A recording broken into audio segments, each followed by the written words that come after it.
வசனத்தை விட்டு மாத்திரம் விலகாதீங்க.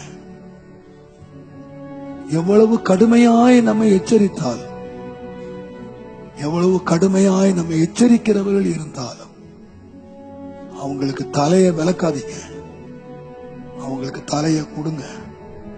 இந்த கடைசி காலத்திலே சாத்தான் அநேக போதகர்களை எழுப்பி வசனத்தை விட்டு நம்மை விலக்குகிறான். சபையை விட்டு விலக்க மாட்டான், சபைக்குள்ளதான் இருப்பீங்க. பெரிய மகிழ்ச்சியா இருக்கும் உங்களுக்கு. நான் ஒரு பெரிய சபையில இருக்கிறேன், பெரிய கூட்டத்துல இருக்கேன். ஆனா அந்த பெரும் கூட்டத்துல, பெரும் சபையில உன்னை வசனம் நடத்துதா, கட்டுக்கதை நடத்துதா?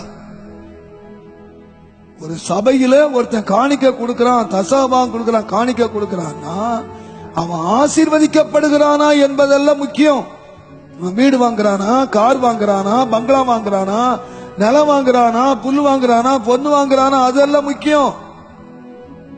உங்ககிட்ட காணிக்க கொடுக்கிறவன் வசனத்துக்கு கீழ்ப்படுகிறானா, அவன் பரிசுத்தமாகிறானாங்கிறத கவனி. வேற செழிப்ப வச்சோ ஆசீர்வாதத்தை வச்சோ எல்லாத்தையும் விட்டுதானே போற. என் விசுவாசி இவன் ஒரு வீடு தான் வச்சிருந்தாரு, இப்ப 7 வீடு வச்சிருக்காரு. சைக்கிள் வச்சிருந்தாரு, ஓட்ட சைக்கிள், இப்ப 7 கார் வச்சிருக்காரு. என் விசுவாசி பெரிய பணக்காரன் ஆயிட்டாரு, அத்தனை எங்கேயா விட்டுட்டு போறான். ஒரு நாள் எல்லா குப்பத்தட்டில தூக்கி எறிஞ்சிட்டு போறான். ஆனா அவனோடு கூட வர்றது என்னது? பரிசுத்தம் இல்லாமல் ஒருவனும் தேவனை தரிசிக்க முடியாது. ஆண்டவர் வரப்போறாருங்க.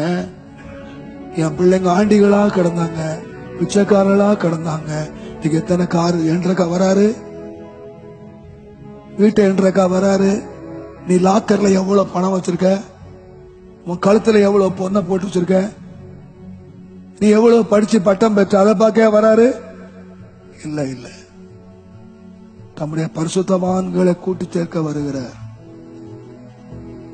சபையினுடைய வேலை ஜனங்களை பரிசுத்தம் பண்ணணும். இது பரிசுத்தம் பண்ணுகிற இடம். அதை விட்டுட்டு இது பணம் சம்பாதிக்கிற இடம் இல்ல,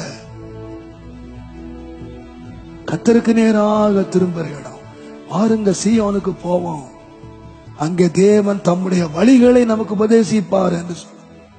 ஆண்டவர் வந்து சபைக்கு கொண்டு வரணும். எதுக்கு? தேவன் தன்னுடைய வழிகளை காட்டுவதற்கு, தன்னுடைய வழிகளை போதிப்பதற்கு. நீங்க எந்த சபைக்கு போகலாம், எந்த போதனைகளை இருக்கலாம், நீங்க கேட்கிற வசனம் உங்களை பரிசுத்தப்படுத்துதா? கர்த்தருடைய வருகைக்கு நேராக உங்களை சபை ஆயத்தப்படுத்துதா? அப்படி இல்லாவிட்டால் வசனம் சொல்ற சபைக்கு போ, ஆசீர்வாதமான சபைக்கு போகாத. உன்னை எங்க பரிசுத்தம் பண்ணுது அங்க போ. என் ஆண்டவராய் சீக்கிரம் வரப்போகிறார். ஆண்டவர் சொல்லல, ஆசீர்வாதமாய் இருக்கிறவன் இன்னும் ஆசீர்வாதமாய் இருக்கட்டும், பணக்காரன் இன்னும் பணக்காரனா இருக்கட்டும், செழுமையா இருக்கிறவன் இன்னும் செழுமையா இருக்கட்டும், நான் வர்றேன்னு சொல்லல. பரிசுத்தமாய் இருக்கிறவன் இன்னும் பரிசுத்தமாகட்டும், நீதி செய்கிறவன் இன்னும் நீதி செய்யட்டும். நான் வர்றேன், நான் வர்றேன். அவன் அவனுடைய கிரியைக்கு தக்கதாக நாம் பலன் அளிப்பேன். சர்ச் கண்களை ஆண்டவர் திறக்கணும். என் கண்ணை ஆண்டவர் திறக்கணும், உங்க கண்ணை ஆண்டவர் திறக்கணும். சபைகள் நீங்க எங்கேயோ போய்கிட்டு இருக்கு. கள்ளர் குகையாக, வியாபார வீடாக சபை போய்கிட்டு இருக்கு. இது கர்த்தருடைய கடைசி காலம் என்பதை நீங்கள் மறந்துவிடக் கூடாது. இன்னைக்கு யார் தேவை தெரியுமா? ஞானதிருஷ்டிக்காரன் தேவை, உரைக்கிறவன் தேவை, தீர்க்கதரிசி தேவை. அங்க வெள்ளம் வருது, இங்க வெள்ளம் வருது, அங்க பஞ்சவர் சொல்றோம் இல்ல. உன் வாழ்க்கையில உன்னுடைய பாவத்தை கண்டித்து உணர்த்துகிறவன் தேவை. இந்த உரைத்த தீர்க்கதரிசிகள் எழும்பணும். நீங்க அதுக்காக ஜெபிக்கணும். பணத்துக்கு பின்னால போகாதீங்க, ஆசீர்வாதத்துக்கு பின்னால போகாதீங்க, பரிசுத்துக்கு பின்னால போங்க.